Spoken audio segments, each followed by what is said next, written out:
समांतर श्रेणी से। बेटा मोस्ट इंपोर्टेंट क्वेश्चन है, ठीक है, मोस्ट इंपोर्टेंट। देखो बेटा क्या सवाल है, किसी एपी के प्रथम 9 पदों का योग 81 है और प्रथम 17 पदों का योग 289 हो, तो उसका प्रथम पद यानी कि ए और सार्व अंतर मतलब डी ज्ञात करना है। ठीक है बेटा, यानी कि सार्व अंतर ज्ञात करवा रहा है, सार्व अंतर यानी कि डी ज्ञात करवा रहा है, और प्रथम पद क्या होता है बेटा, समांतर श्रेणी में प्रथम पद होता है बेटा ए, यानी कि ए ज्ञात करवा रहा है। ठीक है, ये दो चीजें निकलवा रहा है। चलिए बेटा चलते हैं, हल करते हैं सवाल को। तो बेटा दिया क्या क्या है, हल डाल लो, हल डाल लो, हल डाल लो। लिखो दिया है, दिया है, क्या क्या दिया है जी बेटा, प्रथम 9 पद यानी कि एस एन का मान कितना दिया है जी 81, और S17 यानी प्रथम 17 पदों का योग कितना दे रखा है जी 289। ठीक है बेटा, तो क्या ज्ञात करवा रहा है, सार्व अंतर और प्रथम पद यानी कि ए ज्ञात करवा रहा है।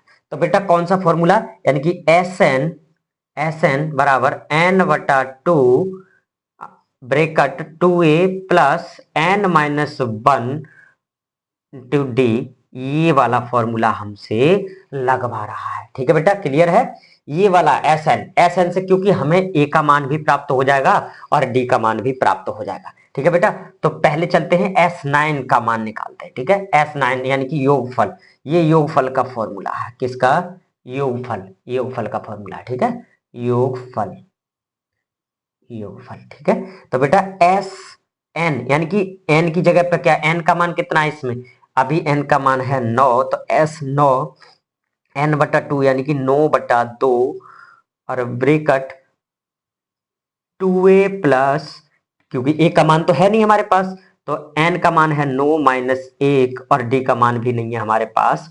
बेटा इसको सॉल्व कर लेते हैं, S9 का मान कितना है जी 81, तो यहाँ पर क्या रख देंगे 81, या फिर बेटा अगले टर्म में उधर रख देंगे, चाहे इधर रख लो या उधर रख लो, बात एक ही है, कोई दिक्कत नहीं है। ठीक है, तो बेटा क्या है 81, S9 का मान 81, तो उसकी S9 की जगह पर रख दिया हमने 81, यानी कि 9/2, तो 9/2, और बेटा यहाँ हो गया 2a प्लस 9 में से 1 गया तो 8, और ये साथ में गुणा में डी, तो डी। ठीक है बेटा, क्लियर।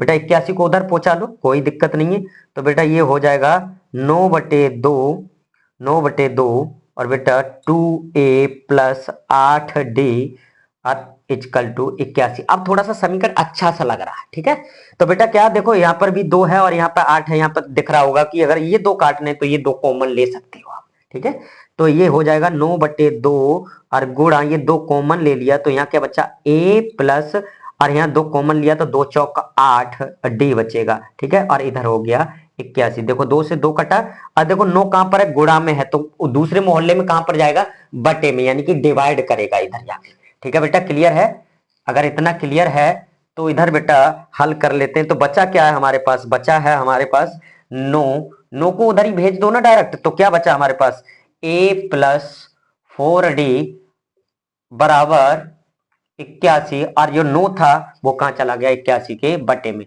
देखो 9 एकम 9, 9 नेम 81, तो a प्लस 4d बराबर 9, और बेटा ये हो गया समीकरण नंबर 1।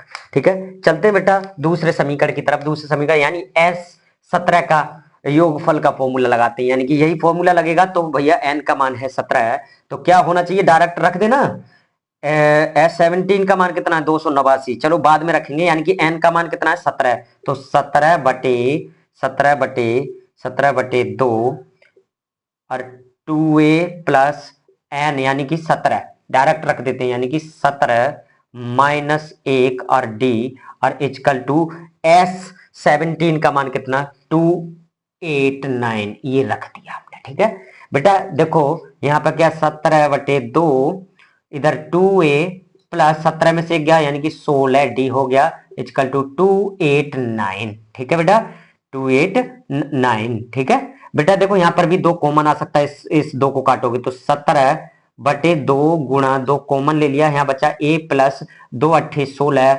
8d और बराबर बचा हमारे पास 2 8 9, 2 से 2 कट गया और 17 कहाँ चला जाएगा इसके बटे में, या फिर काट दो 17 से ये वाला, 17 एकम 17 यानी कि 3 और 8 11, 11 बचे, 11 यहाँ रखोगे तो यानी कि 119, तो 17 सत्ते होते हैं 119। हाँ जी 17 सत्ते 119। ठीक है, तो क्या बचा हमारे पास a प्लस 4d बराबर 17। ये हो गया समीकरण नंबर 2। तो बेटा समीकरण 1 व 2 से, तो समीकरण 1 व 2 से विलोपन विधि से इसको हल कर लेते हैं। एक चीज का मान मिल जाएगा, या तो डी का मिल जाएगा या ए का मिलेगा, देखते हैं किसका मिलता है।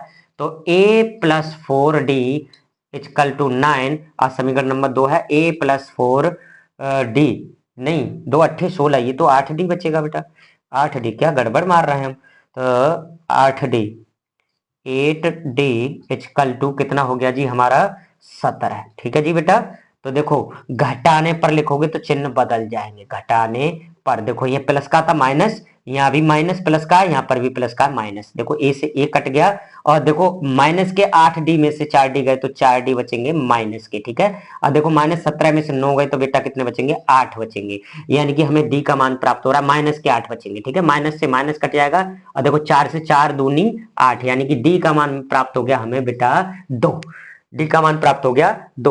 और जो डी का मान आया है किसी भी समीकरण में रख सकते हो, चाहे समीकरण नंबर 1 या समीकरण नंबर 2, किसी में भी रख सकते हो। ठीक है, किसी में रख के ए का मान प्राप्त हो जाएगा। जैसे मैं रख के दिखा देता हूं, थोड़ी सी जगह इधर बची हुई है।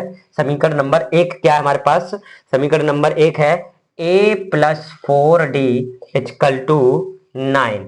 तो भैया a प्लस 4 गुणा डी का मान प्राप्त होगा 2 और 9, यानी कि a क्या हो जाएगा बेटा, ये क्या हो जाएगा, यानी कि a 4 दूनी 8, a प्लस 8 बराबर 9, यानी कि a बराबर हो जाएगा, ये 9 तो है ही है, प्लस के 8 इधर गए तो माइनस के 8 हो जाएंगे और a बराबर हो जाएगा हमारा, a बराबर हो जाएगा 1। ए का मान कितना प्राप्त हुआ है हमारा, ए का मान प्राप्त हुआ है 1 बेटा, यानी कि प्रथम पद जो चीज पूछी थी और वो चीज हमारी निकल आई। ये स्क्रीनशॉट ले सकते हो बेटा इसका।